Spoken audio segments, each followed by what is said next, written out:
las generalidades, las funciones, las propiedades físicas, volemia, determinación, variaciones fisiológicas, mecanismo de control, hematopoiesis, eritropoiesis, stem cell, que son las células madres, unidad formadora de colonia, eritropoyetina, eritrocitos, leucocitos, estructura, función, concentración, hemograma, que son las distintas cifras que les dije que está colgado en el aula, para que todos nos manejemos con las mismas cifras. Y después hemoglobina, síntesis, estructuras y funciones, combinación con gases, tipos normales de hemoglobina, pre- y post-nacimiento, anormalidades, glucohemoglobina, ciclo de vida del eritrocito, metabolismo férrico, vitamina B12 y factor intrínseco, y fisiología de vaso y médula. Bueno, para empezar, y así a modo muy ligero, vamos a ver las propiedades físicas de la sangre, que eso ya ustedes saben desde el secundario, así que no hace falta que ahondemos muchos. Ya sabemos que el color, siempre el color rojo se debe a la hemoglobina, que es el pigmento de la piel, y que esa hemoglobina, cuando tiene oxígeno, el color de la sangre es más claro, y cuando no tiene oxígeno es más oscuro. Con respecto al olor, como tiene muy pocos ácidos grasos volátiles, no tiene un olor determinado la sangre. En cambio, el sabor sí, por presentar muchas sales, tiene un sabor salado. Con respecto a la densidad, que básicamente es la relación entre la parte líquida y la parte sólida de la sangre, normalmente la densidad de la sangre se encuentra entre 1042 y 1056. Eso se toma con un aparatito que se llama densímetro. Después el pH promedio es 7, hasta 7,41 se puede aceptar, o sea, neutro. Y la viscosidad es una propiedad física de la sangre que se la toma con respecto al agua. ¿Por qué? Porque viscosidad sería lo contrario a fluidez. Entonces se dice que la sangre es 3,6 a 5,8 veces más visca, o más viscosa, no es más visca, más viscosa que la sangre.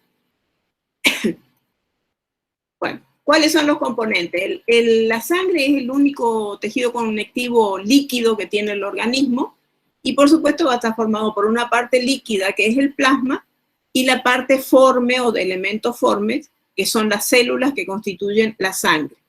Dentro de las células vamos a tener eritrocitos, glóbulos rojos o hematíes, leucocitos o glóbulos blancos, y plaquetas o trombocitos. Esos son los distintos tipos de células. Si bien con respecto a los eritrocitos o glóbulos rojos, hay algunos autores que consideran que no es una célula porque no tiene núcleo, ni ninguna organela, es simplemente membrana, y adentro tiene la capacidad de almacenar la hemoglobina para que pueda transportar el oxígeno y el dióxido de carbono. Bueno, yo a cada tanto les voy a poner estos que son frotis de sangre para que se vayan acostumbrándose a verlos. Perdón, voy a tener que, para admitir a alguien, admitir.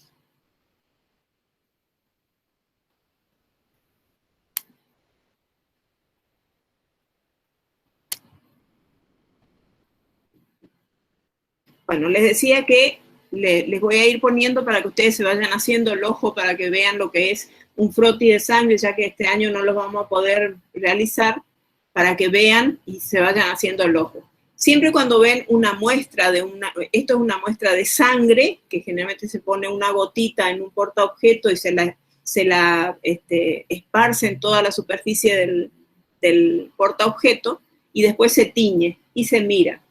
Esto que van a ver, el 90% de lo que se ve acá, todas estas células, son glóbulos rojos. O sea, el 90% de lo que van a ver siempre son glóbulos rojos.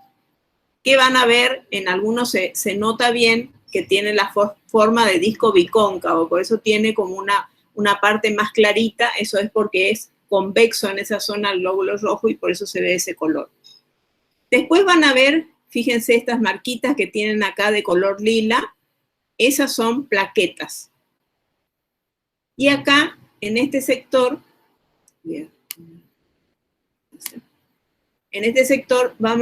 fíjense esta célula que está acá, que es más grande que un glóbulo rojo, tiene la particularidad de que en el citoplasma tiene gránulos. Esos gránulos en estas células son los granos más chiquitos que tienen este tipo de células, y la característica diferencial que tiene el neutrófilo, que este es un neutrófilo, es que el núcleo presenta estrangulaciones. Entonces el núcleo de ese neutrófilo está dividido en lóbulos. Puede tener 4 a 5 estrangulaciones, por lo tanto puede tener hasta 5 o 6 lóbulos. Después acá, en la parte de abajo de esta muestra, encontramos estas células. Fíjense que los gránulos que tienen el citoplasma, estas células, son más grandes que el que vimos recién. Y la característica es que estos gránulos se tiñen de color rosado. En algunos otros frotis se los suele ver entre un rosado y un anaranjado. Y el núcleo, fíjense que tiene una sola estrangulación. Esa célula que ven ahí es un eosinófilo. Acuérdense que el eosinófilo entonces tiene gránulos de color rosado y en algunos casos anaranjado. Y por último, no se ve acá abajo, ¿no es cierto? No. Después en otro frotis les voy a mostrar un linfocito, acá no se ve. Bueno, ¿cuáles son las funciones de la sangre? Tiene muchas funciones la sangre. Por empezar, tiene una función respiratoria, porque se encarga a través de la hemoglobina de transportar el oxígeno hacia los tejidos y de recoger el dióxido de carbono desde los tejidos y llevarlo al pulmón para que sea expulsado. También tiene una función inmunitaria o defensiva. Esto se debe a los glóbulos blancos o leucocitos de la sangre, esta función. Después también tiene una función nutritiva, o sea, a través de los capilares sanguíneos, los vasos sanguíneos envuelven, por ejemplo, al intestino. Entonces, cuando se absorben los nutrientes, pasan a esos capilares y esos capilares van a llevar esos nutrientes. Por lo general se los lleva al hígado, o si no, a algún lugar que necesite de ese nutriente.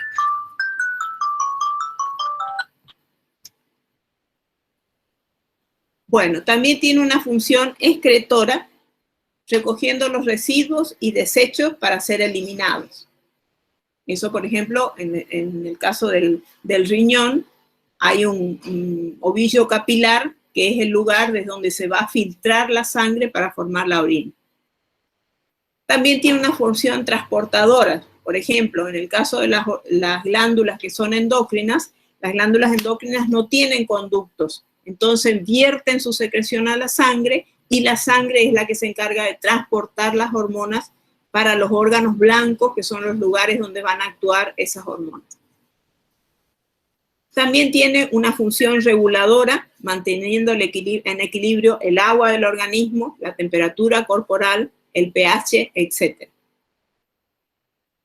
La función hemostática está dada básicamente por el límite que le pone el sistema vascular a la pérdida de sangre. Cuando se produce una solución de continuidad, una herida en un vaso sanguíneo, la sangre se encarga de tapar esa lesión que tiene el vaso para que la sangre no se siga perdiendo. Y por último, también regula la presión arterial. Bueno, ahora vamos a ver cómo se llama la cantidad de sangre total que tiene un individuo. La cantidad de sangre total de un individuo se denomina volemia. Y hay distintos métodos para obtener la volemia de un animal. Por ejemplo, una de las normas que se suele tomar para calcular la volemia de un animal es que decimos que cada 13 o 14 kilos de peso hay 1 litro de sangre. Esa es una de las formas que se puede sacar. Todas dan un resultado más o menos parecido. En el caso de la volemia, siempre los límites son amplios para poder usar todos estos mecanismos que les digo para obtener la volemia. Bueno, entonces uno es esta: cada litro de sangre cada 13 kilos de peso hay 1 litro de sangre. Después, la otra forma es sabiendo que la volemia es el 7% del peso corporal. O sea que si un animal pesa 100 kilos, va a tener 7 litros de sangre. Y lo otro también es que cada 100 kilos hay 6 a 8 litros. Y estos son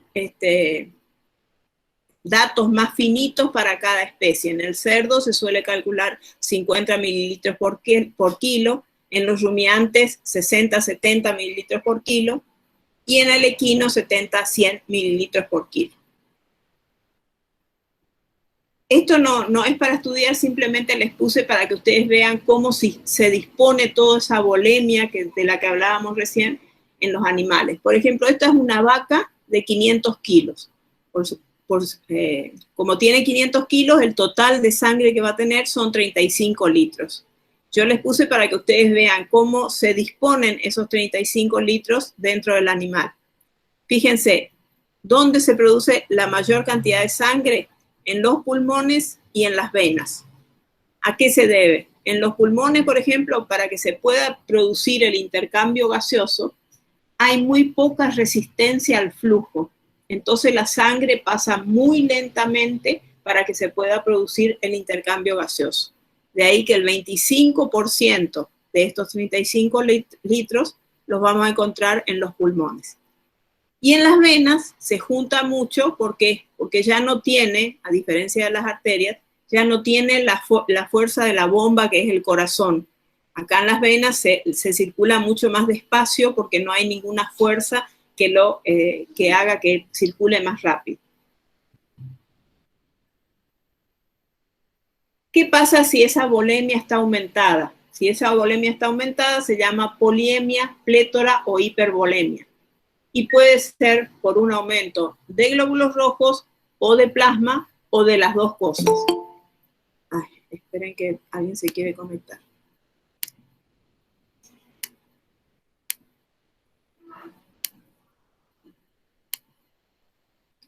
Y la oligemia o hipovolemia, así cuando disminuye la volemia general, también se puede deber o a una baja de glóbulos rojos o a una baja del plasma o a la baja de los dos índices. Ahora vamos a ver un poquito lo que es médula ósea. La médula ósea es muy importante para la sangre porque en ella se encuentran las células madres, que son totipotenciales. Se denominan así porque una célula puede dar origen a cualquier célula sanguínea de ese animal. Entonces, en esa médula ósea que se encuentra en el interior de los huesos largos y en el hueso esponjoso de los huesos de la cabeza, por ejemplo, la médula ósea roja produce glóbulos rojos, glóbulos blancos, plaquetas. En el feto, además de la médula ósea, también el hígado y el vaso actúan para producir hematopoiesis extramedular. A medida que el animal crece, esa médula ósea roja va siendo invadida por el tejido adiposo y se transforma en médula ósea amarilla, que es afuncional.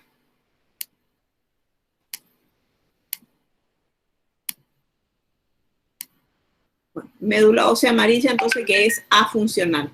Eso es lo que ustedes comen cuando comen un puchero. El caracú es médula ósea amarilla.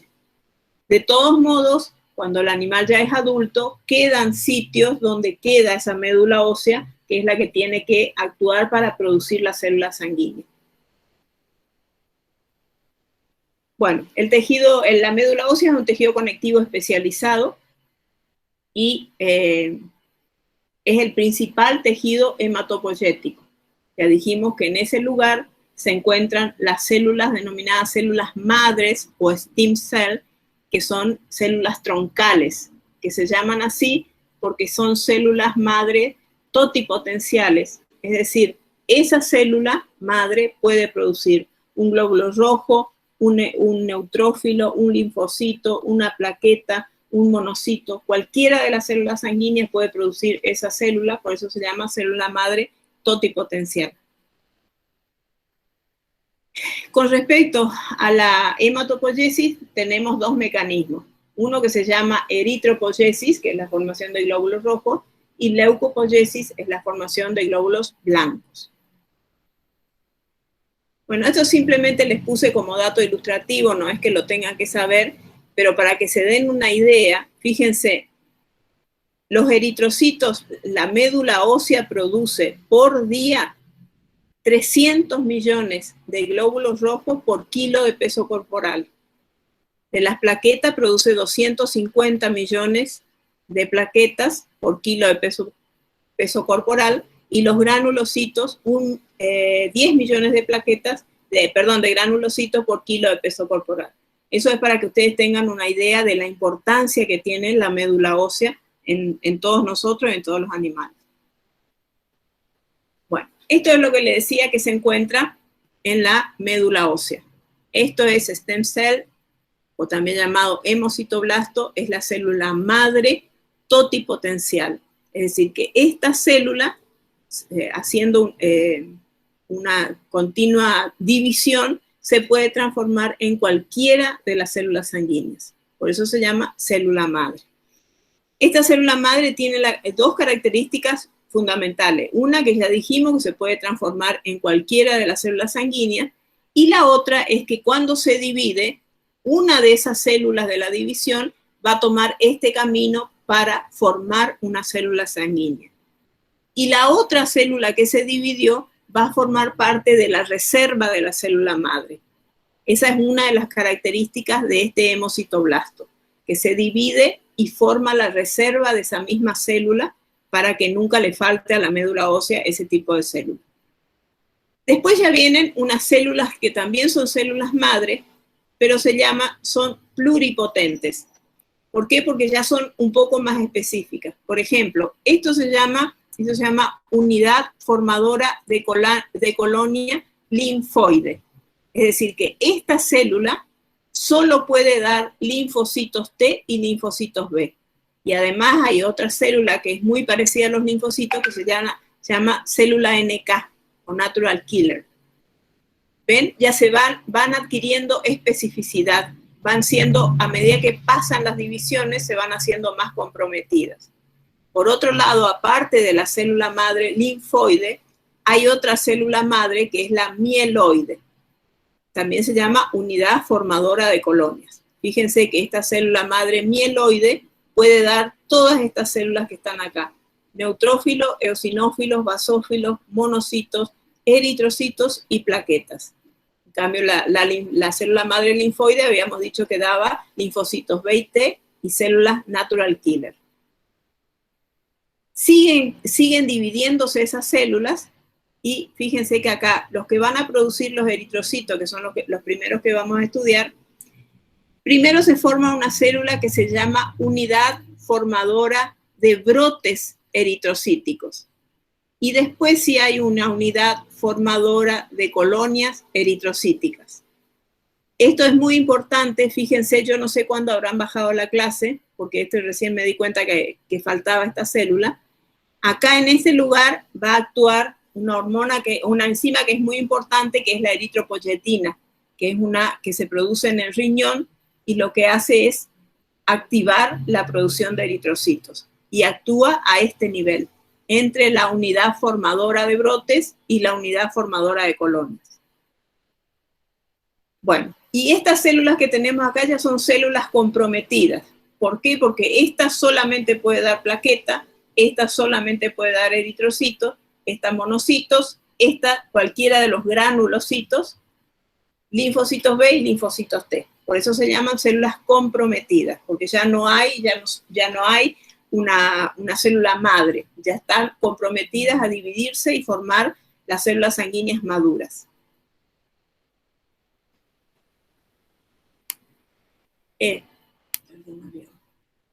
Chicos, yo quiero que si tienen alguna duda, si hay algo que quieren que les explique de nuevo, me lo dicen.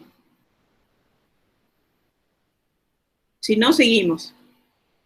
Si hay algo que quieren que repite, me avisan.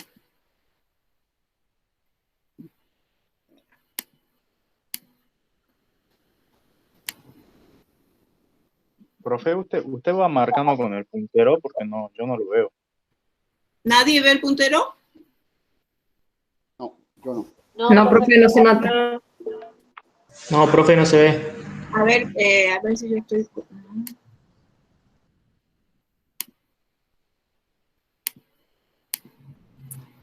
A ver, y si yo pongo... Ah, sí, a ver. Si pongo puntero tampoco. puntero láser, esta tampoco se ve. Ahí sí se lo ve. Sí.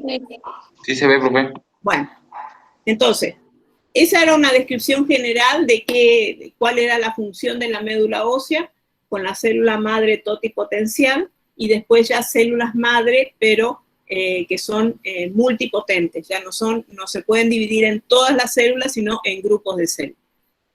Bueno, ¿qué es la eritropoyesis? Es el proceso que corresponde a la generación de eritrocitos. Este proceso tiene una duración de 5 a 7 días. Eso es lo que tarda la médula ósea en formar un glóbulo rojo. Teníamos la célula madre que veíamos recién, la totipotente, que es la célula madre que se llama hemocitoblasto. Esa célula madre va a dar lugar a un proeritroblasto, que es una unidad formadora de colonia.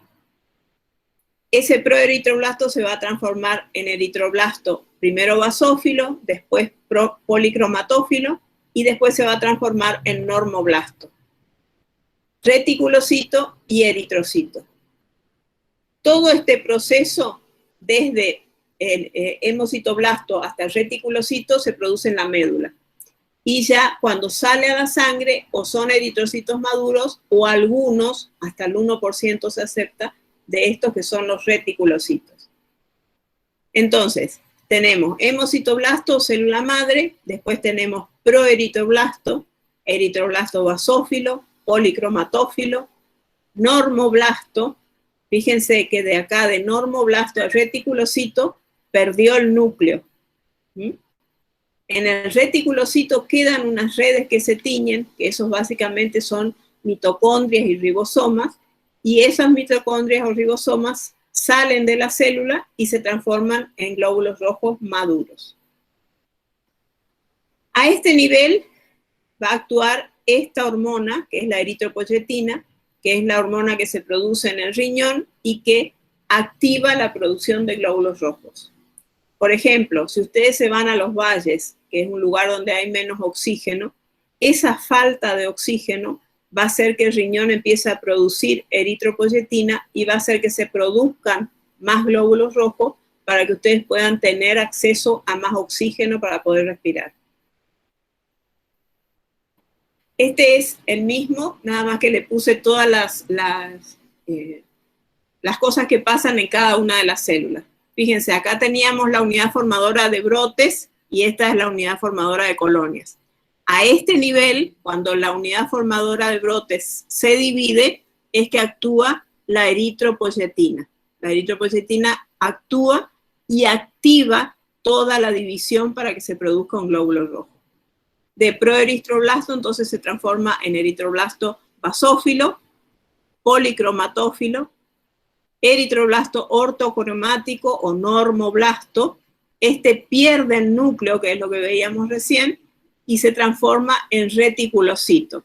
Siempre cuando vean, fíjense en los frotis sanguíneos, cuando hay glóbulos rojos que tienen pequeñas líneas dentro de su estructura, eso se debe a que son reticulocitos, es decir, glóbulos rojos inmaduros, porque todavía tienen esto, mitocondrias y ribosomas.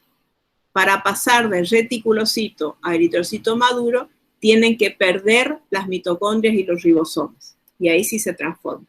Con respecto a estas dos células, ya a nivel del proeritroblasto policromatófilo y ortocromático, ya se empieza a sintetizar la hemoglobina.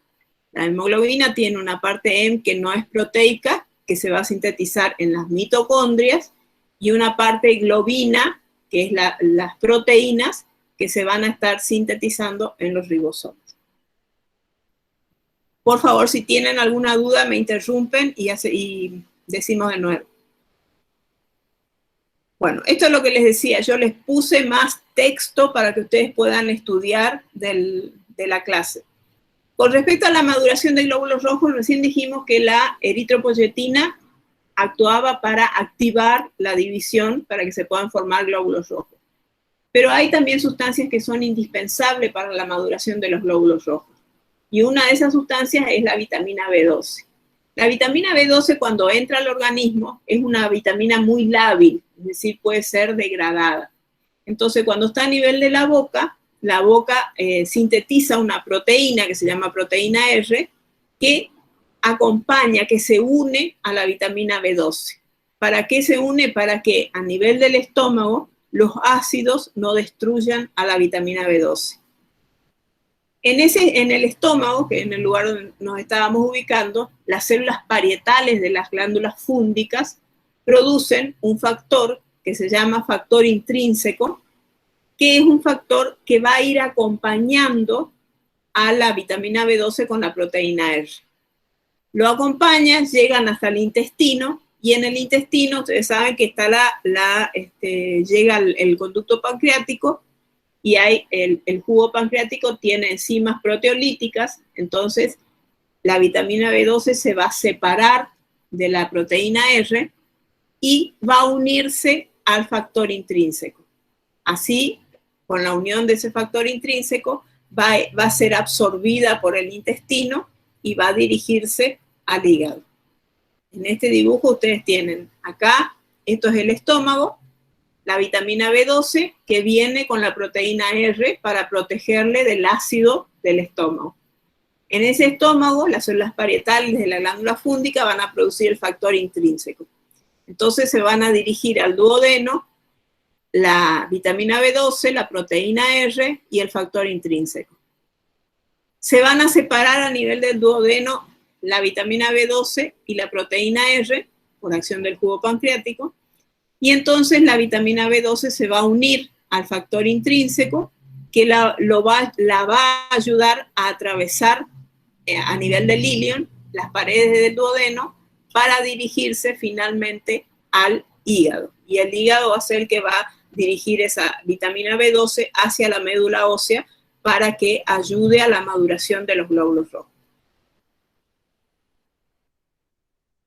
Bueno, la eritropoyesis, como les decía recién, está regulada por la oxigenación tisular. Lo que les decía recién, si se van a un lugar muy alto donde hay poca oxigenación, esa falta de oxigenación va a ser el estímulo para que el riñón empiece a producir eritropoyetina y se produzca más cantidad de glóbulos rojos para mejorar la oxigenación. Además, los glóbulos rojos tienen el diámetro de los capilares más pequeños y su forma siempre tiene forma de disco bicóncavo. ¿Para qué? Para que tenga más superficie para tener más hemoglobina y así poder llevar más oxígeno. Con respecto a los glóbulos rojos, cuando recién son producidos por la médula ósea, la membrana plasmática es muy lábil, es muy movible para poder adaptarse o a las cantidades de hemoglobina o poder pasar a través de los capilares. A medida que este glóbulo rojo empieza a envejecer, esa membrana se empieza a poner más rígida y es una de los síntomas de que ese glóbulo rojo está por terminar su vida y después ya vamos a ver qué pasa con la hemoglobina que está dentro de ese glóbulo rojo. Bueno, los glóbulos rojos hematíes miden unas 4 a 6 micras, se forman en la médula ósea, y si estamos durante la vida fetal, se producen también en el hígado. La vida media es de 50 a 120 días en los mamíferos, y en las aves, más o menos un mes es lo que tiene de vida el glóbulo rojo. Las variaciones que pueden presentar los glóbulos rojos, si son más grandes que esos 4 a 6 micras, se llaman macrocitos. Si tienen menos de esa medida, son microcitos. Si tienen distinto tamaño, se llama anisocitosis. Y si tienen distintas formas, se llama poiquilocitosis. Lo que les decía recién, la membrana, a medida que el glóbulo rojo va envejeciendo, se va poniendo rígida y su destrucción se produce en vaso, médula ósea o hígado. Donde más se suele producir es en el vaso. Bueno, esto como para que tengan en cuenta, son glóbulos rojos de aves y los glóbulos rojos de las iguanas son muy parecidos, son alargados y el núcleo es muy evidente. Bueno, hay distintos índices que ustedes pueden tomar para poder saber para dar algunos datos o algún diagnóstico con respecto al índice de glóbulos rojos. Esto yo les voy a explicar, les voy a dar un ejemplo. Esperen que alguien quiera entrar. No,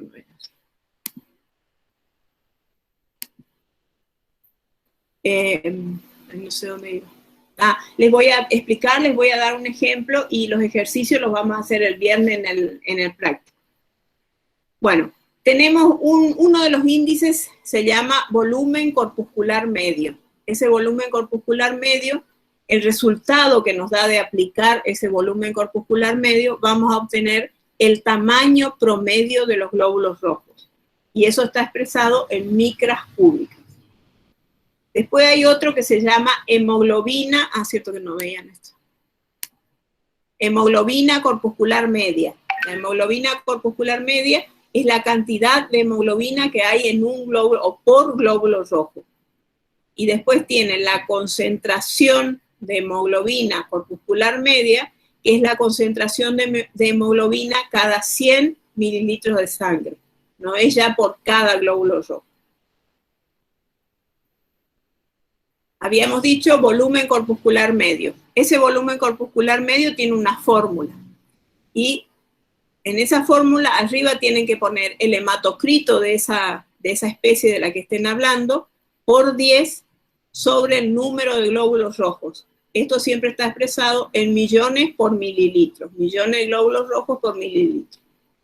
Por ejemplo, en el bovino, para aplicar esta fórmula del volumen corpuscular medio, sabemos que el bovino tiene un hematocrito de 35, glóbulos rojos 7 millones por mililitro. Entonces, aplicando la fórmula, 35 por 10 sobre 7, 50 micras. Eso es lo que miden los glóbulos rojos en volumen. Es como si fuera tridimensional. Después tenemos hemoglobina corpuscular media. Esta era la cantidad de hemoglobina por glóbulo rojo. Y la fórmula es hemoglobina por 10 sobre el número de glóbulos rojos. En el bovino, la hemoglobina es 13 y el número de glóbulos rojos, como ya vimos, era 7. Entonces aplicamos la fórmula 13 por 10 sobre 7 y les da que cada glóbulo rojo tiene 18 gramos por decilitro de hemoglobina. Esto no se preocupen, esto es cuestión de manejarlo y el viernes lo vamos a practicar en el práctico. Y por último, lo que decíamos es la concentración de hemoglobina corpuscular media. En este caso, la fórmula es hemoglobina por 100, acá, hemoglobina por 100 sobre hematocrito. Y el resultado que van a obtener es los gramos, el número que van a obtener acá es gramos por decilitro de sangre. Y es entonces la concentración media de la hemoglobina. Bueno, ¿cómo está formada la hemoglobina? La hemoglobina tiene un grupo proteico y un grupo no proteico. El grupo no proteico corresponde a una protoporfirina, que son 4 grupos pirrólicos que forman la protoporfirina 9. Y en el medio de esos 4 grupos pirrólicos se encuentra el hierro en estado ferroso. Y ese hierro en estado ferroso es el que se va a unir al oxígeno para transportarlo. El oxígeno, y si está en los tejidos, el dióxido de carbono para transportarlos hacia los pulmones. Bueno, entonces, la hemoglobina es una heteroproteína de peso molecular 64.000, de color rojo. Y lo que dijimos recién, son 4 cadenas polipeptídicas, esa es la parte proteica, que se llaman globinas. Son 4 cadenas polipeptídicas. Y cada una de esas 4 globinas se une a un grupo hemo, que son los grupos pirrólicos. Fíjense, en este dibujo, estas líneas en color salmón, en color gris, en color más oscura, esas son las 4 cadenas de globinas. Tiene 2 globinas alfa y 2 globinas beta. ¿Tá? Todo esto es globina, es la parte proteica. Y cada globina se une a esto que es el heme. ¿Ven? Esto que está acá es heme. Este dibujo que tienen acá es una molécula de globina. Tiene 2 globinas alfa, 2 globinas beta y 4 grupos hemo. Así se forma la hemoglobina.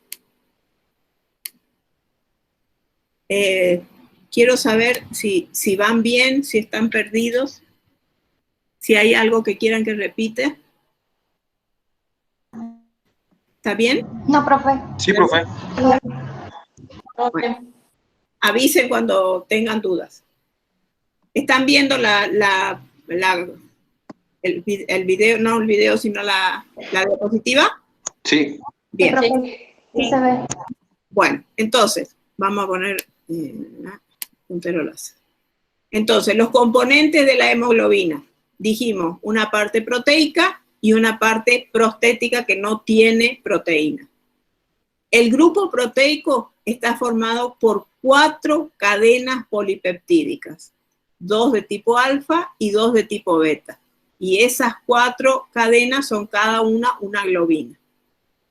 Por otro lado, tienen el grupo que no es proteico, que está formado por 4 porfirinas que se unen al hierro en estado ferroso para que se pueda unir al oxígeno.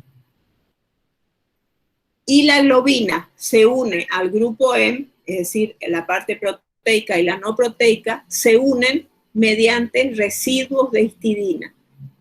Esa es la forma que tienen de unirse. Esta entonces sería una molécula de hemoglobina. Tiene 2 globinas alfa, 2 globinas beta. Esto que se ve acá como una semilla son los grupos heme. Eso es una hemoglobina. ¿Qué tipos de hemoglobina podemos tener? En el caso de los adultos, en el 95 al 97%, la hemoglobina se llama A1, que es la que más se encuentra. En realidad la del adulto se llama A nomás. Y podemos dividirla en A1, que es el 95 al 97%, y A2, porque tiene 2 globinas alfa y 2 delta. Esas forman el 3 al 5% del total de la hemoglobina de un adulto.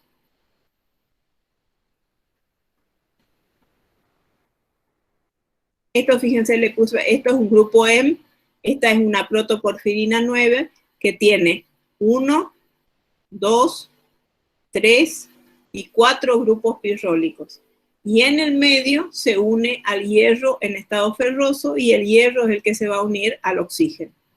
Acá también un grupo pirrólico, otro, 3 y 4. Y en el medio el hierro en estado ferroso para unirse con el oxígeno.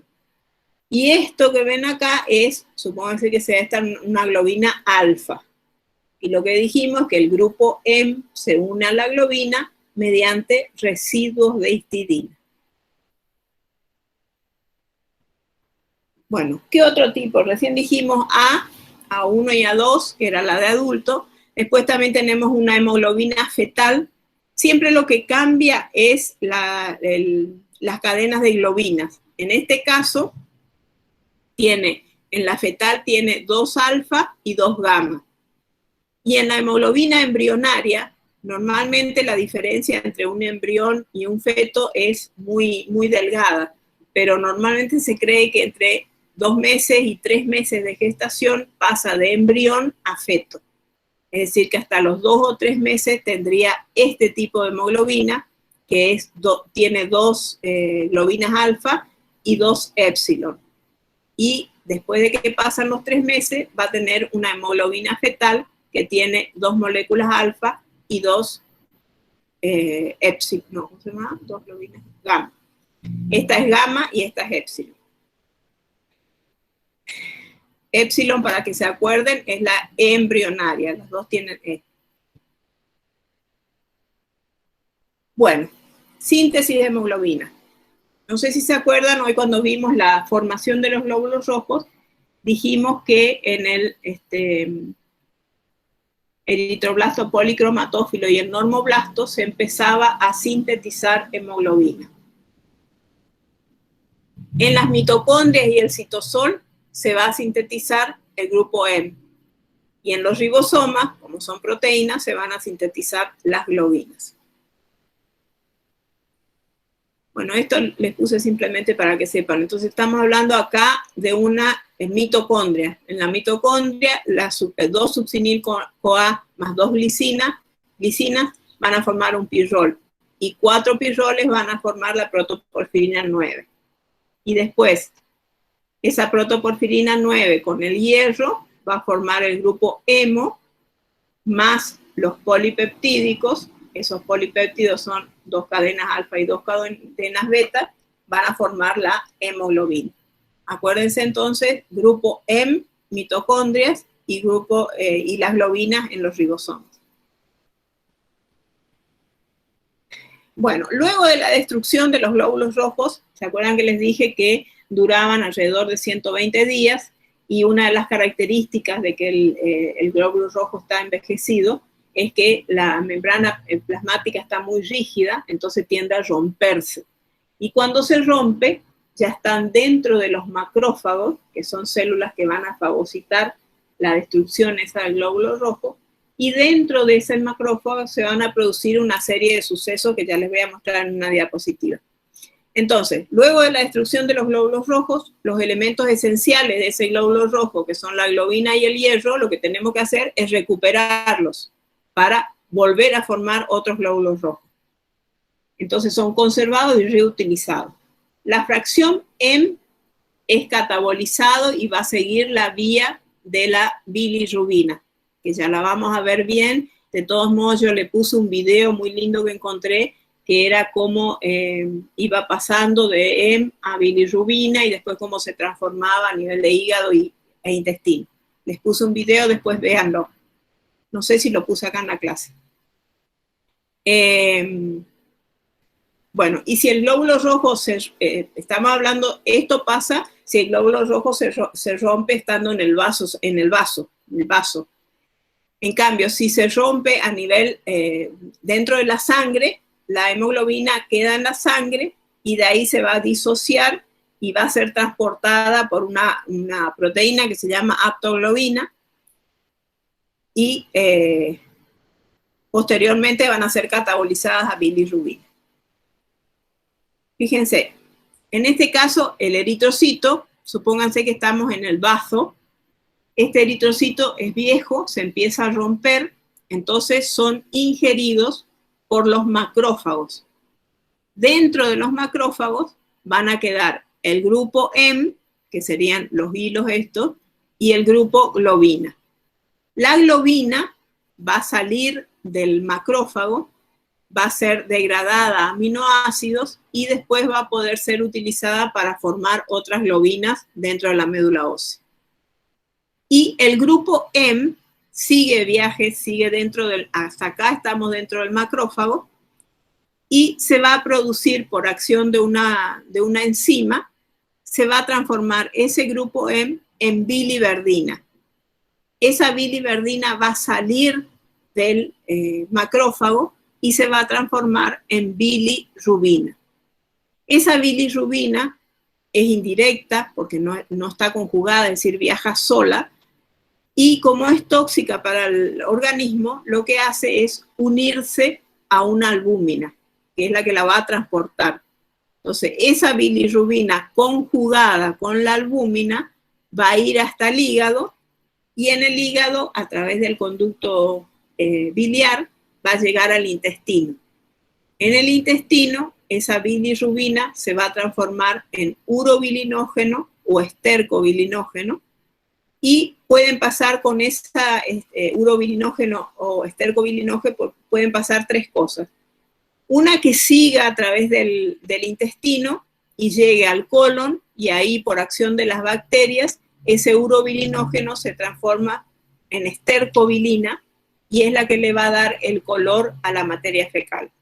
Eso entonces es lo que pasa internamente, si sigue dentro del tubo digestivo. Ahora, ese urobilinógeno puede salir del intestino y puede hacer dos cosas. Por un lado, volver a ir al hígado, del hígado volver al intestino, del intestino al hígado. Eso es lo que se llama circulación enterohepática. Y la otra cosa que puede hacer es salir esa estercobilina salir del intestino delgado y a través de la sangre llegar al riñón y transformarse en el pigmento de la orina, que es la urobilina. Es el que le da el color amarillento a la orina. Este es parte del video, que acá está la dirección y que yo lo cargué en el aula para que lo vean. Fíjense, esto así hasta acá sería un macrófago. Todo esto está dentro del macrófago. Se rompe el glóbulo rojo, entonces es fagocitado por el macrófago y dentro del macrófago esa hemoglobina se va a escindir. Por un lado, las globinas, que ya dijimos que se van a degradar a aminoácidos y esos aminoácidos después van a formar otras proteínas, y por otro lado van a tener el grupo M. Ese grupo M, por acción de una enzima que se llama hemoxigenasa, se va a transformar, por un lado, en el hierro, en estado ferroso, por otro lado, por el monóxido de carbono y la biliverdina. Esa biliverdina, por acción de la biliverdin reductasa, se va a transformar en bilirrubina no conjugada o indirecta. Acá ya estamos fuera del macrófago, ya estamos dentro de la sangre. Entonces, esa bilirrubina no conjugada o indirecta se va a unir a la albúmina para ser transportada hacia el hígado. En este caso, en el hígado, estas serían las células fenestradas de los sinusoides. Acá estarían el espacio de Dice y este es el hepatocito. Entonces, atraviesa lo fenestrado, la albúmina con la bilirrubina, y una vez que atraviesan los sinusoides, se separan. La albúmina va para un lado y la bilirrubina sola otra vez va a entrar al hepatocito. Acá se van a producir una serie de sucesos que no me interesa mucho que se acuerden el nombre, y acá, hacia el otro lado apical del hepatocito, la bilirrubina va a salir mediante un transporte activo y va a dirigirse a través del conducto biliar hacia el duodeno. En el duodeno se va a transformar en urobilinógeno o estercobilinógeno, que es lo mismo. Y ahí lo que les decía es que pueden pasar tres cosas. Puede seguir a través del tracto digestivo al intestino grueso, transformarse en estercobilina, que es la que le va a dar el color a la materia fecal. Y por otro lado, ese estercobilinógeno, cuando sale del intestino, pueden pasarle dos cosas. Una, que se incorpore a la circulación enterohepática, o sea, sale del intestino, va al hígado, vuelve al intestino y así hay la circulación enterohepática. Y por otro lado, otra de las cosas que le puede pasar cuando sale del intestino es ir al riñón, transformarse en urobilina, que es el pigmento de la orina. Bueno, ¿hasta ahí tienen alguna pregunta? ¿Hay algo que no les suene? Profe, el Bilinógeno. bilinógeno cuando vuelve por circulación enterohepática no va unido a nada. No. Es la bilirrubina la que se tiene que unir porque es tóxica. Entonces necesita de la albúmina para ser transportada. Bueno, seguimos entonces. ¿Qué pasa con el hierro? Recién hablábamos que la hemoglobina y el hierro son los que son reciclados cuando el glóbulo rojo se muere. Entonces, la mayor cantidad de hierro está contenido dentro de la hemoglobina. Hay otro hierro que es un hierro de depósito que se encuentra dentro de las células formando compuestos que se llaman ferritina y hemosiderina. Eso es el hierro de depósito. También tenemos otro pigmento que no corresponde a la sangre, sino que corresponde al músculo, que es la mioglobina. La diferencia entre la mioglobina y la hemoglobina es que la hemoglobina hace circular el oxígeno. En cambio, la mioglobina muscular lo que hace es reservar el oxígeno dentro de los músculos. También el hierro se encuentra formando parte de catalasas y citocromos, y la transferrina es un hierro que se encarga de transportar el hierro hacia la médula ósea. ¿Se acuerdan que dijimos que cuando se escindía la hemoglobina dentro de los macrófagos, por un lado de la hemoglobina salía el hierro, por otro lado el hemo? Ese hierro es transportado por la transferrina hacia la médula ósea.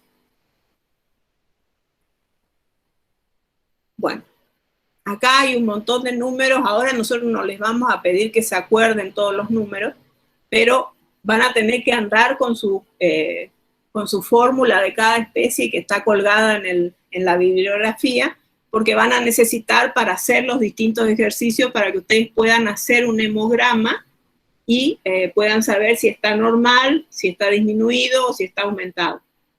Normalmente, fíjense, los glóbulos rojos, que siempre se miden millones por milímetro cúbico de sangre, el equino, por ejemplo, tiene 8 a 10 millones por milímetro cúbico de sangre de glóbulos rojos.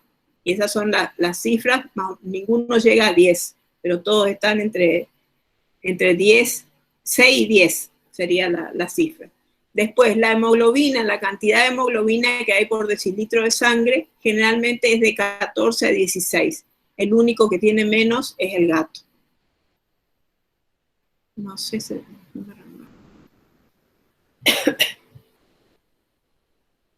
¿Qué otra cosa es muy importante para hacer un hemograma? Para hacer un hemograma, una de las primeras cosas que se hace con la sangre obtenida es hacer un hematocrito. ¿En qué consiste el hematocrito? Ustedes tienen que obtener sangre de un animal y la tienen que obtener con anticoagulante para evitar que esa sangre se coagule. Entonces, ese tubo en el que pusieron la sangre se lo pone en una centrífuga y se lo pone a 1000 revoluciones durante 5 minutos, y entonces se van a separar todas las partes de la sangre. En la parte de arriba del tubo, esto de color amarillo, es el plasma de la sangre. Y está en la parte de arriba porque es menos denso. Y en la parte de abajo, toda la parte roja de abajo, son los glóbulos rojos, porque son los más pesados. Acuérdense que aparte de los glóbulos rojos, tienen la hemoglobina. Y entre medio, en el límite entre el plasma y los glóbulos rojos, hay una línea blanca, que es donde están todos estos que son los glóbulos blancos, que corresponde al 0,5% del total del tubo.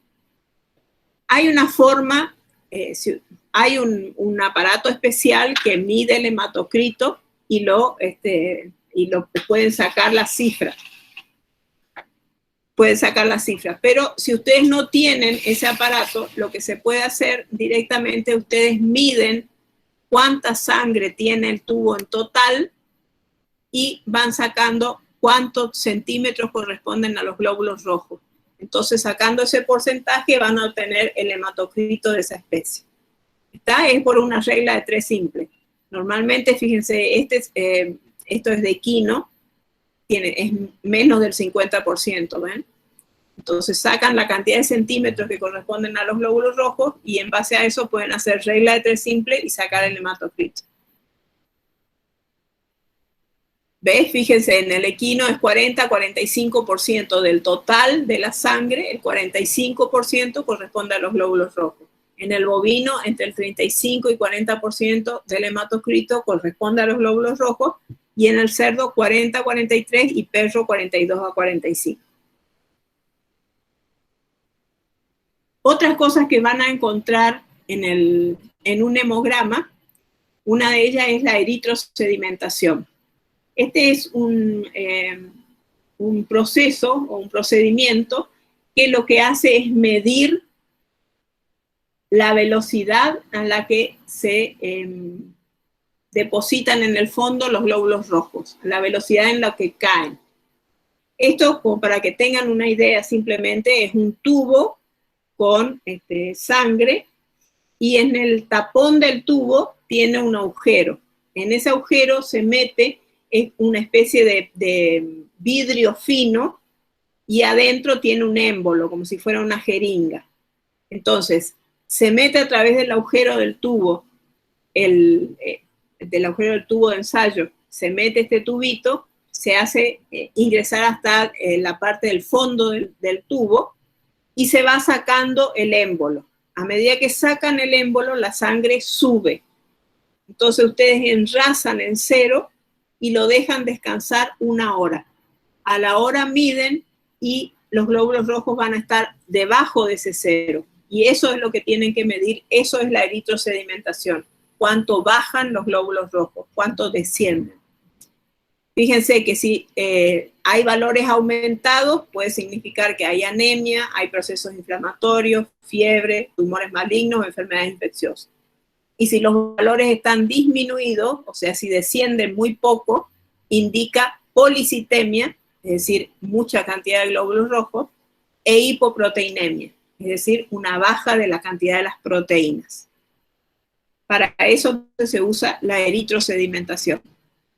Después lo otro que pueden usar es la resistencia globular osmótica, RGO, que van a ver en los hemogramas que dice RGO, y que es, como su nombre lo dice, se ponen a los glóbulos rojos en soluciones con sal, con cloruro de sodio, y se van aumentando las proporciones de cloruro de sodio, y después se observan a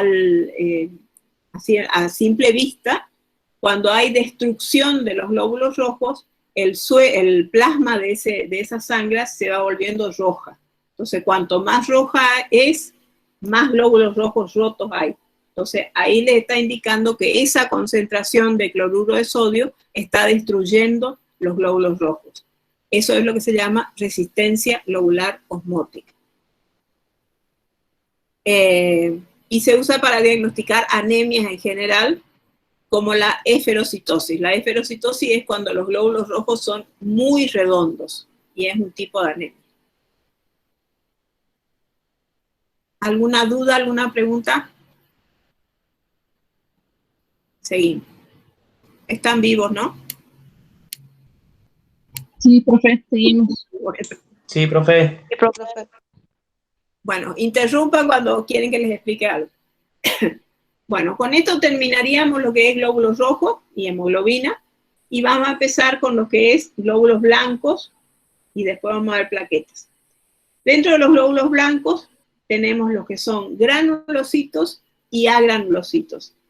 Los granulocitos son neutrófilos, eosinófilos y basófilos.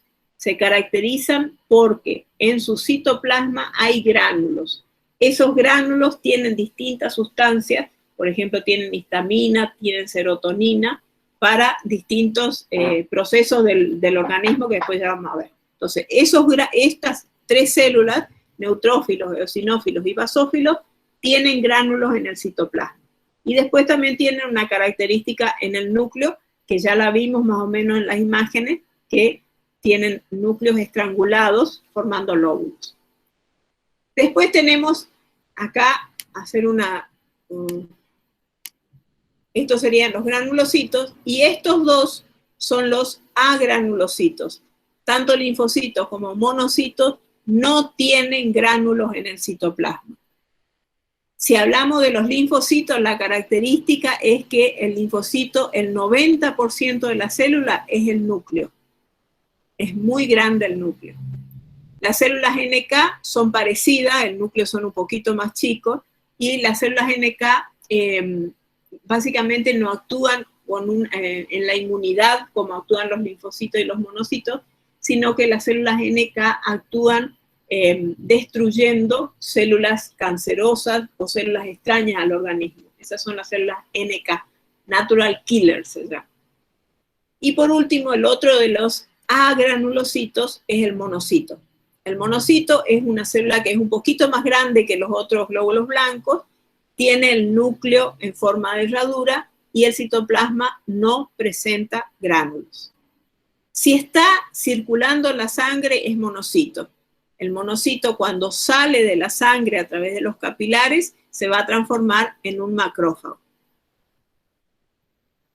¿Cómo se llaman el aumento y la disminución de los glóbulos blancos? Si aumenta se llama leucocitosis, que van a tener leucocitosis en los procesos infecciosos, hay aumento de glóbulos blancos, y cuando están disminuidos se llaman leucopenia, que puede deberse, por ejemplo, a una leucemia. Bueno, vamos a ver cómo se forman los granulocitos. Dijimos que los granulocitos, un poquito.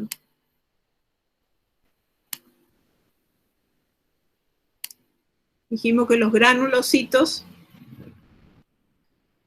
eran tres tipos de células: los basófilos, eosinófilos y neutrófilos. Espérenme un poquito. Sí.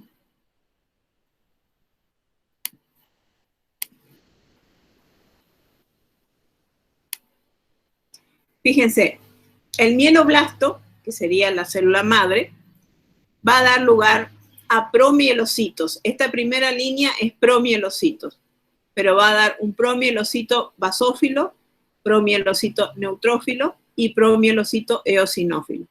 Fíjense, acá tienen ya bien diferenciadas las granulaciones.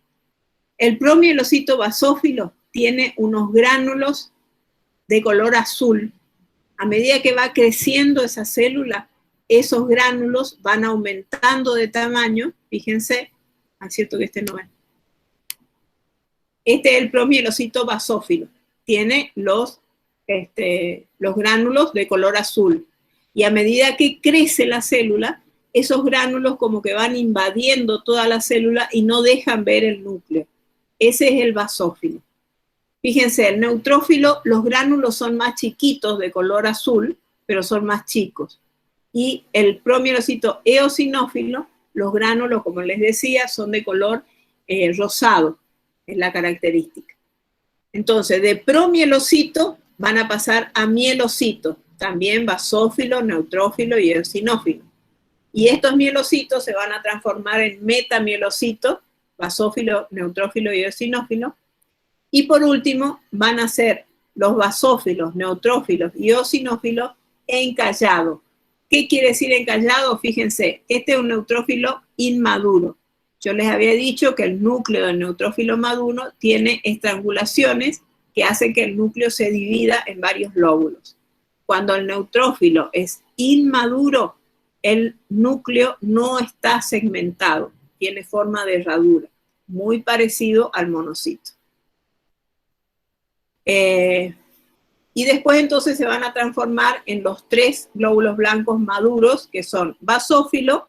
Fíjense lo que les decía, los gránulos del basófilo es como que tapan a la célula y dejan ver muy poco el núcleo. El neutrófilo, como tienen los gránulos muy chiquitos, casi no se los ve, pero al tener el núcleo en forma con estrangulaciones, ya sabemos que es un neutrófilo maduro.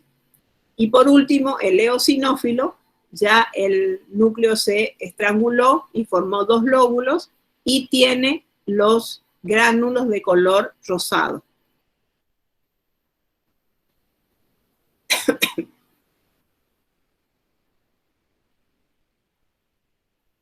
Bueno, soy medio exagerada para poner foto, pero para que diferencien. Fíjense, neutrófilo maduro, los gránulos más chicos en el citoplasma y el núcleo dividido por estrangulaciones en lóbulos. El basófilo, no me gusta mucho el dibujo, pero bueno, el basófilo tiene los gránulos acirófilos de color azul y el núcleo puede tener o forma de S o a lo sumo una estrangulación. El eosinófilo, los gránulos de color anaranjado o rosado y el núcleo con una estrangulación. Estos dos son los agranulocitos. Los linfocitos, no hay acá gránulos en el citoplasma y el núcleo es muy grande, ocupando el 90% de la superficie celular. Y con respecto a los monocitos, fíjense que comparativamente todos los glóbulos blancos tienen más o menos el mismo tamaño y el monocito es un poco más grande. Es más grande, no hay gránulos en el citoplasma y el núcleo tiene forma de herradura. Bueno, esta foto no sé si la van a llegar a ver. Acá tienen un linfocito. Fíjense, todo esto es el núcleo del linfocito y solamente esto es lo que se ve de citoplasma. El núcleo ocupa el 90% de la superficie celular. Esto que ven acá, estos puntos morados, esos son plaquetas. Y después acá los glóbulos rojos, que se los ve así más claro porque son discos bicóncavos. En este frotis vemos un monocito, con no hay gránulo en el citoplasma y el núcleo tiene forma de herradura y es un poquito más grande. El neutrófilo tiene los gránulos muy pequeños y el núcleo estrangulado. Este es el eosinófilo, que tiene una sola estrangulación en el núcleo, y el basófilo, como les decía hace un rato, los gránulos como que tapan la célula y no dejan ver el núcleo. Este es basófilo para que lo vean acá, con los gránulos. Neutrófilo, ese que sería eosinófilo y basófilo. El basófilo con los gránulos que tapan, el eosinófilo una estrangulación en el núcleo. Esto es un linfocito, esto es lo único que se ve de citoplasma y todo lo otro es núcleo. Acá tienen plaquetas y glóbulos rojos. Esto es un monocito, tiene medio deformado el núcleo, pero es un monocito, plaquetas y glóbulos rojos. Y ahí entre los glóbulos rojos se ven un montón de plaquetas. ¿Cuáles son las funciones de los glóbulos blancos? Los glóbulos blancos tienen una importante función, que es la función inmunológica. Protege al organismo de infecciones en base a gérmenes o virus, y los glóbulos blancos tienen la particularidad que se deforma. Su membrana es muy lábil y se pueden deformar para atravesar las células endoteliales de los capilares y salir de los vasos sanguíneos. Se pueden ir a ganglios linfáticos, al vaso, a cumplir sus funciones. Entonces sale por diapédesis de los vasos sanguíneos y se dirigen a los órganos linfoides para atacar, destruir y consumir a los gérmenes. En realidad no es consumir, sino digerir a los gérmenes. Los granulocitos tienen gránulos en su citoplasma que son enzima, como les decía. Bueno, de vuelta, linfocito, núcleo muy grande, monocito, núcleo en forma de herradura, y fíjense, comparativamente el monocito es un poco más grande que los otros. Esto es un neutrófilo en banda, porque hay gránulos en el citoplasma, pero el núcleo no está dividido. Entonces esto es un neutrófilo en banda, un neutrófilo inmaduro. Una plaqueta, un eosinófilo con una división y los gránulos de color rosado, y el basófilo, que los gránulos tapan el núcleo. Bueno, ya es demasiado, ya les puse demasiadas veces. Bueno, vamos a hablar específicamente ahora de los neutrófilos. Son denominados micrófagos, es decir, que pueden producir la fagocitosis de elementos más pequeños. Su vida media dura horas, 4 a 8 horas, y tiene que volver a formarse. Presenta el núcleo segmentado, su citoplasma tiene glánulos, tiene la propiedad de producir diapédesis, y son la primera línea de defensa del organismo. Son los primeros que acuden contra una infección o contra un ataque de un antígeno externo. Son los primeros en acudir. Si ustedes toman una muestra de sangre y los neutrófilos están elevados, normalmente se dice que es una fase aguda, porque recién está empezando y recién están aumentando los neutrófilos para ir todos al lugar de la infección y tratar de combatir. Los neutrófilos aumentan en infecciones severas y disminuyen en casos de estrés o infecciones virales. Ustedes saben que los virus son bastante especiales en ese sentido. Eosinófilos. Los mecanismos que mejor se les reconocen a los eosinófilos son que actúan contra la alergia y contra defensa de los parásitos. Esa es la función específica de los eosinófilos. En cuanto a los basófilos, tienen 10 micras de diámetro, su núcleo tiene forma de S y puede tener 1 a 3 lóbulos. En su interior tiene gránulos y esos gránulos son de histamina, que es un potente vasodilatador y también ayuda a evitar alergias. La histamina, ustedes saben que es un gran antialérgico, problemas respiratorios y activan el sistema inmune. También estos serían como, junto con los eosinófilos, la segunda línea de batalla del organismo. Con respecto a los monocitos y los linfocitos, no tienen gránulos, son agranulocitos.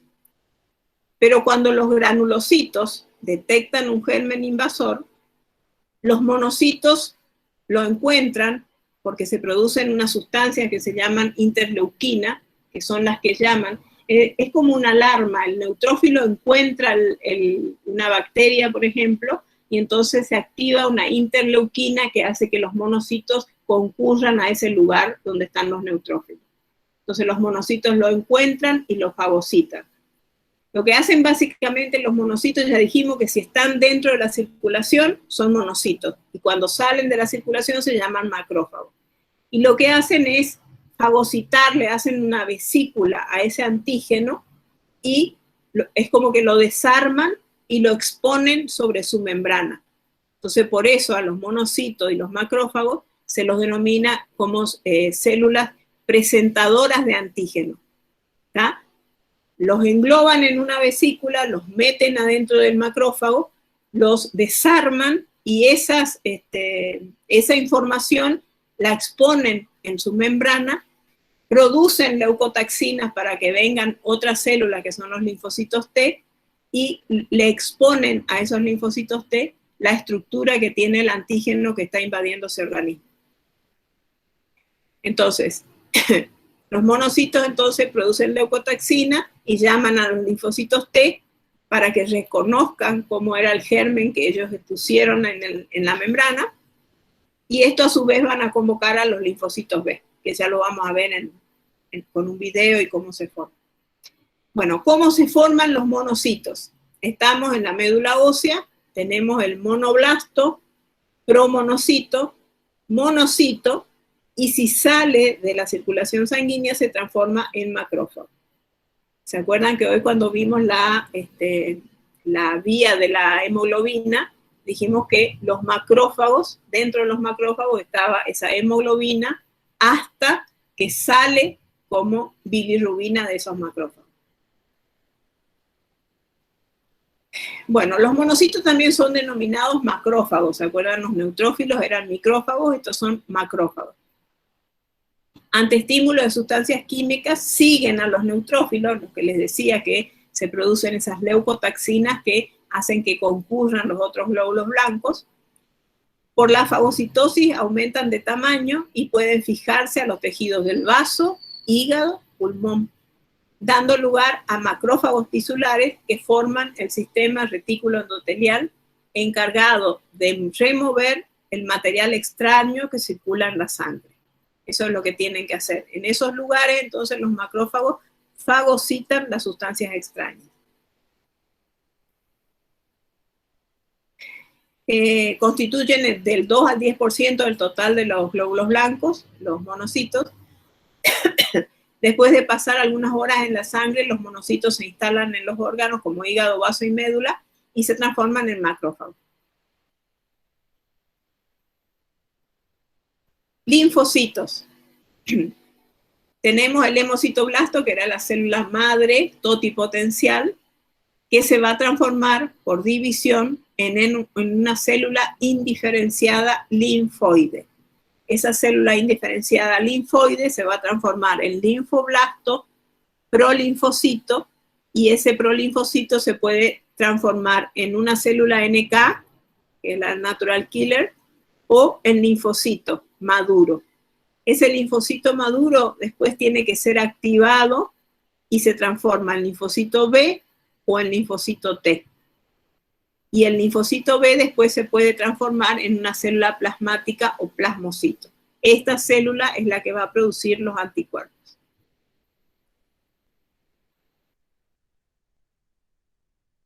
Ahí tienen en la imagen dos linfocitos, muy poco citoplasma y casi todo núcleo. Muy poco citoplasma y mucho núcleo. Son células esféricas, ovoide, con núcleo azul oscuro, que ocupa el 90%. Esos linfocitos pueden dividirse y crear muchas células hijas. Esas son las que le digo que son las células plasmáticas, que son las que van a producir específicamente los anticuerpos. ¿Qué acción tienen los linfocitos T y los linfocitos B? Los linfocitos T entran en contacto con los macrófagos. ¿Se acuerdan que les dije? Los macrófagos identifican un antígeno, lo engloban, lo colocan dentro del macrófago y hacen la digestión de ese antígeno. Y ponen... ¿Alguien quiere entrar? Y ponen ese... Ay, no sé dónde estaba. Eso que digirieron los macrófagos, los pedacitos de antígeno, son expuestos en la célula plasmática de ese macrófago. Entonces, mediante una interleuquina, los linfocitos T van a concurrir a ese lugar y se van a pegar a esa estructura que está fuera de la célula de los macrófagos. Entonces le va a pasar la información el monocito o el macrófago de la estructura que tiene ese antígeno. Entonces, tanto esa célula macrófago como el linfocito T, los dos van a producir interleuquina para que concurran a ese lugar los linfocitos B. Los linfocitos B, por su parte, van a detectar los antígenos y van a producir anticuerpos específicos. ¿Cómo van a hacer eso? Mediante la producción de células plasmáticas, que son las que van a producir el anticuerpo específico para ese antígeno que está actuando. Y también lo que hacen los linfocitos B al dividirse es provocar linfocitos de memoria. Por eso es que si ustedes se vacunan, hay algunas vacunas que se ponen una vez en la vida, y eso es por las células de memoria de los linfocitos B. O sea, los linfocitos B recuerdan el antígeno que entró al organismo y automáticamente lo destruye. Creo que acá viene el video que también les colgué, que es mucho más claro, es más claro ver un video.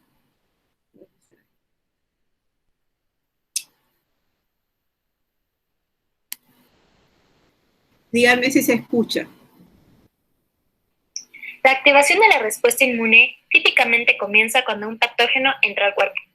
Los macrófagos que localizan al agente patógeno inician un proceso de ingestión llamado fagocitosis y luego exponen en su membrana partes ya digeridas de este antígeno. A los macrófagos que exponen partes de los antígenos se les conoce como células presentadoras de antígenos o CPAs. El macrófago, ya una vez convertido en una CPA, interactúa con una célula T, cooperadora, la cual puede reconocer el mismo antígeno. Durante esta interacción, el macrófago libera una señal de alarma química llamada interleucina 1, la cual estimula a la célula T cooperadora a secretar interleucina 2. La interleucina 2 causa la proliferación de ciertas células T citotóxicas y células B. A partir de este punto, la respuesta inmune puede seguir dos caminos. El primero, utilizando células T citotóxicas, y la segunda, usando células B. Células normales del cuerpo que son infectadas pueden digerir también algunos patógenos y exponerlos en sus membranas. El cuerpo produce millones de diferentes tipos de células T citotóxicas. Cada tipo es capaz de reconocer un patógeno en particular. Las células T citotóxicas, que son capaces de reconocer la exposición del antígeno en la membrana celular infectada, hace que éste se junte y produzca químicos que matan a la célula infectada. La muerte de la célula infectada es el resultado de la destrucción del antígeno patógeno. En las células B también existen millones de diferentes tipos, las cuales son capaces de reconocer un antígeno en particular. Cuando las células B se activan por las células T cooperadoras, estas se diferencian en células plasmáticas. Estas células plasmáticas se convierten en fábricas de anticuerpos, llenando el torrente sanguíneo con anticuerpos que se combinan con antígenos involucrados en esta infección. Los anticuerpos se unen a los macrófagos en la superficie de los patógenos, marcándolos para la destrucción de macrófagos. Algunas de las células B no se convierten en células plasmáticas, y en lugar de eso se convierten en células B de memoria, las cuales pueden sobrevivir varias décadas. Por esta memoria, las células B de la segunda respuesta inmune en una futura infección por el mismo patógeno será mucho más específica y fuerte. Esta segunda respuesta inmunitaria es lo que le da la inmunidad al paciente después de haber tenido una primera exposición con el antígeno o después de haber sido vacunado. Muchas gracias por su atención.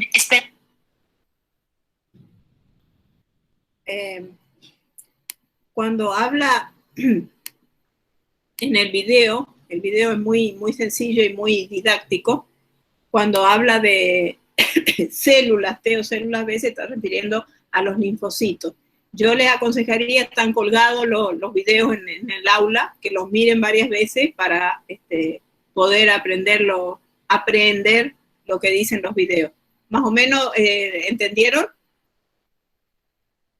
Sí. Sí. Sí, profe. Sí, profe. Bueno, listo. Seguimos entonces. Esa célula, la unidad formadora de colonia linfoide, aparte de los linfocitos T y B, producían estas células, las células NK, que son un tipo de linfocito, es difícil diferenciarlos, tiene un poquito más de citoplasma las células NK, pero básicamente sobre lo que actúan las células NK son las células cancerígenas, no sobre antígenos especiales, sino sobre células anormales del cuerpo. Sobre esas células actúa produciendo su destrucción. Bueno, esta es una animación de cómo actúa el monocito, ahí, o el macrófago. Este es el antígeno, y al degradarlo, lo expone en la membrana, viene un linfocito T, capta esa información y produce la activación de más macrófagos y produce interleuquina para que vengan los linfocitos B. ¿Está? Por eso es célula presentadora de antígeno. Ahí viene el linfocito T al que le pasa la información de la estructura del antígeno para que se pueda fabricar después un anticuerpo específico para ese antígeno. Bueno, este es el número que está puesto en el aula, que para unificarnos decidimos poner esto para que puedan trabajar el viernes en el práctico, van a trabajar con estos datos. Fíjense, los glóbulos blancos, estamos hablando de granulocitos como el neutrófilo, el eosinófilo y el basófilo, y los dos agranulocitos, linfocitos y monocitos. Normalmente, tomemos el ejemplo del perro, el perro tiene entre 7 y 17.000 glóbulos blancos por milímetro cúbico de sangre. De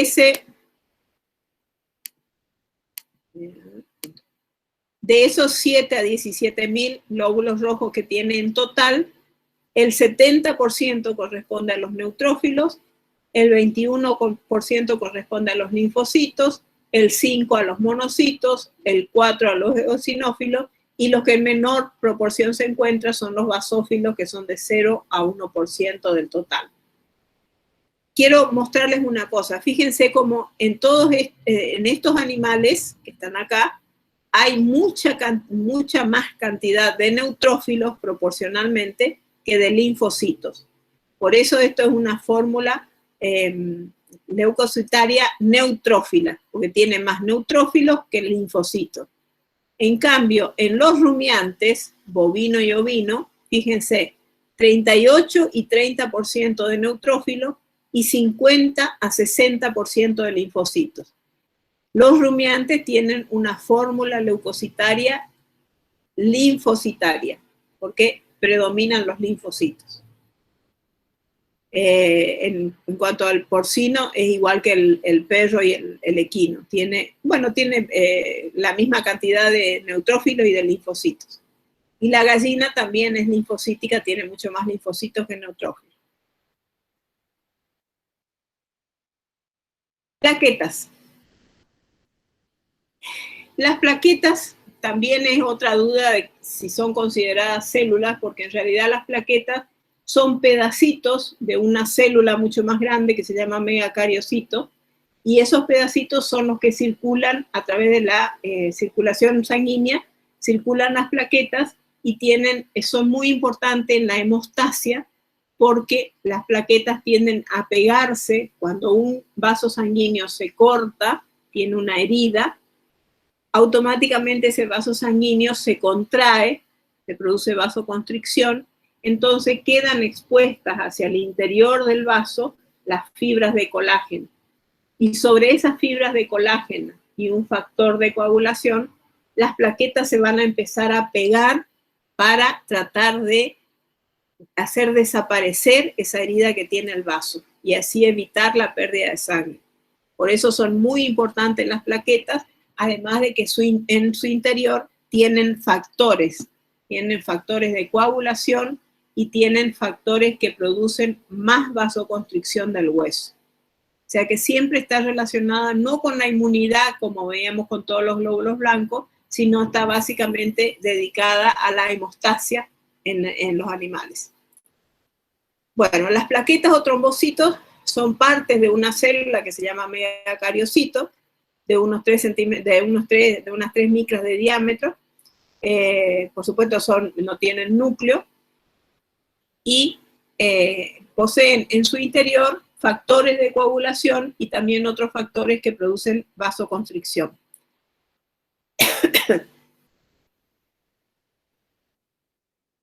Dentro de las plaquetas vamos a encontrar dos tipos de gránulos. Unos gránulos alfas, que son de color rosado, que son dos proteínas exclusivas de las plaquetas. Uno, un factor de crecimiento, y también tiene factores de coagulación. Por ejemplo, hay fibrinógeno, factor 5, el factor 8, que siempre va adosado, va pegado al factor von Willebrand.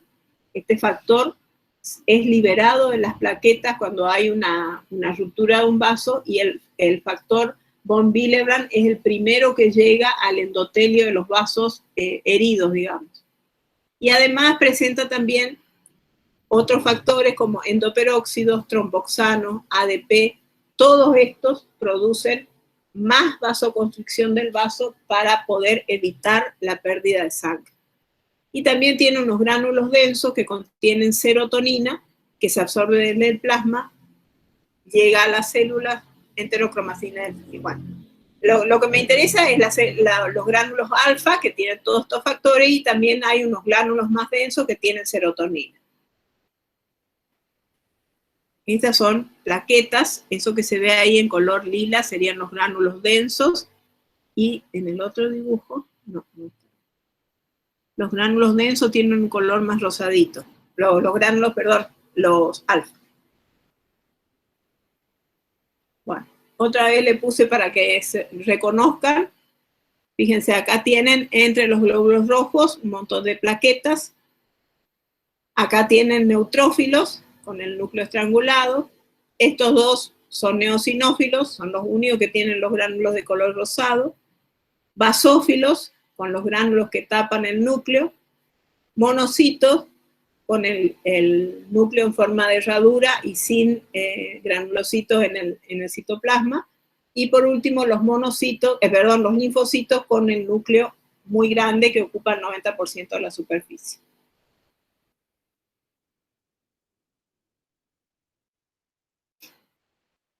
Bueno, esta ya entraríamos en la última parte de la clase.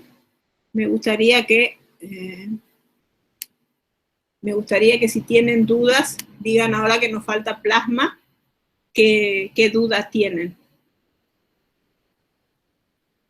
Los noto muy callados, el otro día estaban muy participativos y hoy están todos mudos. ¿No tienen dudas? No, profe. Bueno, No, profe. seguimos entonces. Bueno. Bueno, ahora vamos a ver los componentes orgánicos que hay en el plasma sanguíneo. Tenemos las proteínas plasmáticas, que siempre constituyen del 6 a 8% del total. Tenemos un nitrógeno residual, esto es de la degradación de las proteínas. El núcleo se concentra en urea, creatinina y creatina. También hay glúcidos, lípidos, ácidos orgánicos y cetónicos, pigmentos biliares, bilirrubina y carotenos. Y después, por último, vitaminas y hormonas. Esos son todos los componentes orgánicos del plasma o de la sangre. Fíjense, ahí les puse el que se pueden acordar, porque es el más fácil de acordarse, es la proteína total. Siempre, todos los animales que estudiamos nosotros tienen alrededor de entre 6 y 8 gramos de proteínas totales por decilitro de sangre. Ese es el porcentaje que tienen. Y después, las proteínas se dividen en albúminas y globulinas. Dentro de estas globulinas se van a encontrar lo que son los anticuerpos específicos para los antígenos. Y por último, la otra de las proteínas plasmáticas que es muy importante es el fibrinógeno, porque es una proteína que es la que se va a activarse mediante la cascada de coagulación para producir fibrina y poder formar el coágulo. Bueno, las proteínas plasmáticas al nacer, ¿se acuerdan que dijimos que eran normales de 6 a 8%? En este caso, al nacer hay un 4% de proteínas plasmáticas. Y cuando el animal ingiere el calostro, esa cantidad de proteínas plasmáticas aumenta, pero al nacimiento están bastante disminuidas. Cuando el animal es adulto, las proteínas plasmáticas están disminuidas cuando el animal tiene alguna enfermedad hepática y están aumentadas, por ejemplo, las gamma globulinas en las enfermedades que son crónicas. Bueno, ¿qué producen las proteínas plasmáticas? Producen la presión oncótica en los capilares. Las ceroalbúminas producen presión oncótica en los capilares. En realidad, todas las proteínas plasmáticas. Simplemente como ejemplo le puse la ceroalbúmina. Después las globulinas alfa y beta transportan esterinas, esteroides, fosfátidos y ácidos grasos. Esto se refiere básicamente a las globulinas que transportan, por ejemplo, las hormonas esteroides. Para transportarse dentro de la sangre, las hormonas esteroides tienen que estar unidas a una globulina. Las globulinas beta 1 transportan metales como el hierro, el cobre, el zinc. Las globulinas gamma son los anticuerpos. Después teníamos el fibrinógeno, que era muy importante para la coagulación. Y la seroproteína, que básicamente son las enzimas del cuerpo. Todo eso son proteínas plasmáticas. Con respecto a la cantidad de glucosa que hay en sangre, generalmente se dice que entre 0,6 a 1,2 es el total. Ven, el cerdo tiene 1,1. Es el rango en que varía la glucosa en sangre en los animales. El que menos tiene es entre los rumiantes, son los que menos cantidad de glucosa tienen en sangre. Esos eran los componentes orgánicos. Y los componentes inorgánicos son los cationes, los aniones y los oligoelementos, que las cantidades están ahí. Ya les digo, no les vamos a tomar cantidades, pero van a necesitar los cuadros para hacer los trabajos prácticos. Esto simplemente como dato de color. En 1 milímetro cúbico de sangre hay 5 millones de glóbulos rojos, entre 5.000 y 10.000 glóbulos blancos, y entre 200.000 y 300.000 plaquetas llamadas trombocitos. En los capilares, la sangre circula a una velocidad de 0,8 milímetros por segundo, esto es 2,9 kilómetros por hora. Y por último, Los órganos linfoides, tenemos órganos linfoides primarios, que son los que dan origen, desarrollo y maduración a las células del sistema inmune, que por supuesto acá está la médula ósea, y el timo. ¿Por qué está el timo? Porque en el timo se activan los linfocitos T. Entonces se considera como un órgano linfoide primario porque necesitamos activar los linfocitos T en el timo. Y los órganos linfoides secundarios, en ellos las células inmunes maduran y son activadas por los antígenos. Y entre estos tenemos los ganglios linfáticos y vasos, que están en todos los animales, y esto más que nada adenoides, amígdalas y placas de Peyer, que es la activación de los linfocitos por los antígenos.